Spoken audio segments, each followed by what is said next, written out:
Hey guys, I'm TarynsLarae and welcome to Taryn's Business Hub. So I wanted to ask you a question and I want you to think about this for a minute. Can you actually build your own happiness?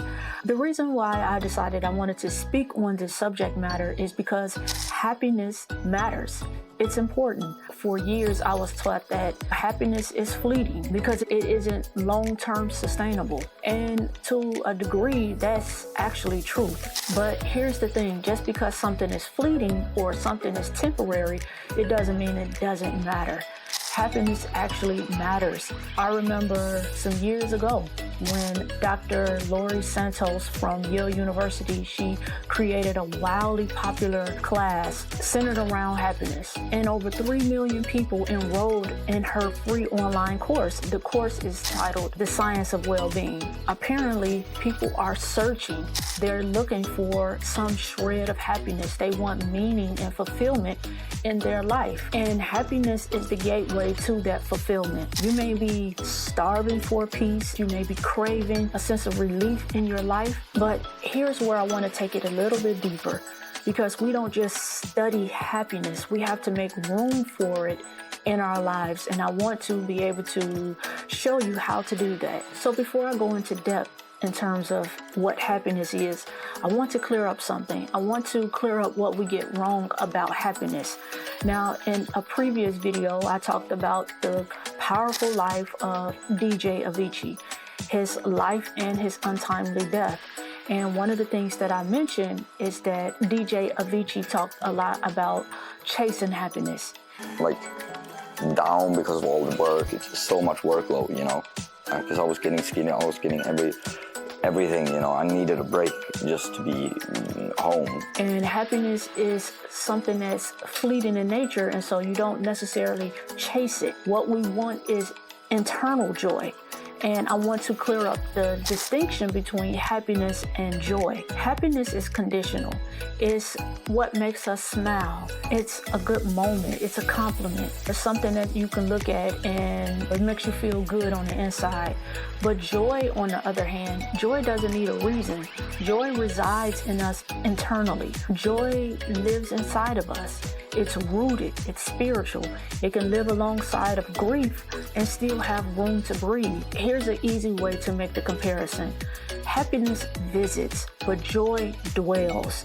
And so when you want to know what do you have on the inside of you, when you quiet everything around you, what remains? How do you feel? How is your internal spirit showing up? So can we really build happiness? That's the question. And yes, you can. You can build happiness around your life.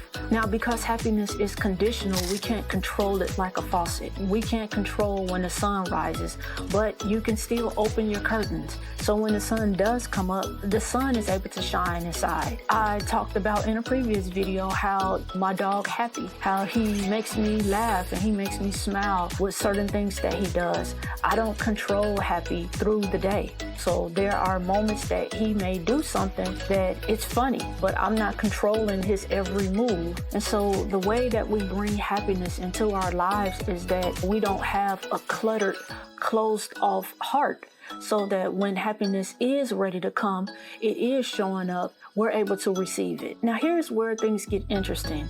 This is the blueprint for both joy and happiness.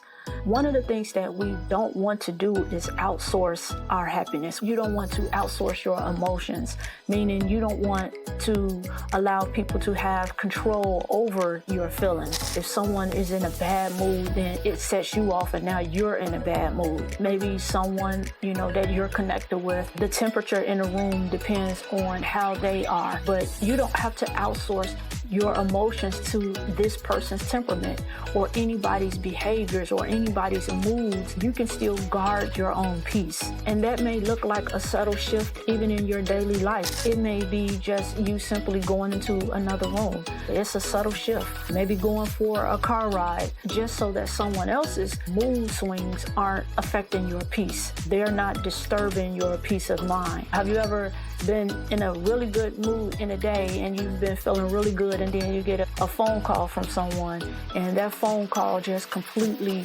throws your energy off. You can still take back control of your energy. When you see a conversation going one way, you can get off that conversation so that person doesn't disturb your peace of mind. Another way of creating happiness is living in alignment with your truth. Pretending and faking is draining. Nothing steals happiness faster than pretending. Another way of creating happiness in our life is allowing beauty to come in. That's the beauty in music, the beauty in conversations, the beauty in things that you enjoy. Part of the fulfillment of life is finding things that make us happy. Going to a sporting event, going to a music concert, connecting in conversations that literally will have you rolling on the floor laughing. I tell you guys all the time that one of the things that I enjoy doing is subscribing on YouTube to certain people that just have me laughing. It has been therapeutic in my healing, being able to laugh all the time. When you do these things, you make room for both joy and happiness to come back into your life if joy had been robbed from your life, if happiness has been missing from your life. So again, you're not chasing happiness, but what you are doing is creating conditions so that happiness shows up. Now let's talk about why happiness matters, even if it's temporary. You see, the thing is, when you go too long without having happiness in your life, you begin to normalize heaviness. You think that you're just meant to live in survival, that thriving is for other people, and that a sense of lightness in your life is a luxury. We're not called to live like that. Happiness reminds your nervous system what peace feels like. It gives your body room to unclench. And it's the proof that you're not meant to live in survival mode forever. We're not created to just suffer and endure. Yes, there's a time to weep, but then there's also a time to laugh and feel good and rest in the goodness of that feeling. And so someone needs to hear this. You are allowed to feel good. You are allowed to have good things show up in your life where they can bring happiness into your life. And that happiness can lead to joyful experiences. A person that's filled with joy, they create, they can love better, they can give more, they even hug better because they're walking with a sense of clarity in their life. We need more people walking around who aren't just surviving. We need people who have made room for peace, even in imperfect conditions. We can't control storms, but we do have the power of how we build our house. So when I speak on how to divinely architect your own happiness, I'm speaking on how you architect your emotional environment, because you choose what voices get to speak into you. You choose what friendships you want. You choose what thoughts you want to think. You choose how much you want to meditate. You choose what boundaries you're willing to protect. And you choose what beauty you decide to let in, even in different seasons. So when I say build your own happiness, I'm not talking about forcing a smile. I'm talking about being intentional with your choices, with your thoughts, with your habits, with the people around you that can remind you of who you are, that can help you breathe again. And when you do that long enough, happiness knows where to find you. So no, happiness may not be permanent, but it is possible. You don't have to wait until your life is perfect before you begin to feel good about life, and before you allow yourself to feel good. You can start creating that space now. Start allowing yourself to just breathe. You can pace yourself. And it's also about just making one choice at a time. If you enjoyed this message, just hit the like button and also leave a comment. Let me know what is one thing that you do to bring happiness into your life. If you feel as though this message can resonate with someone else that you love, share it with them. Let's be the kind of people that bring happiness into our lives that will eventually lead to that internal joy.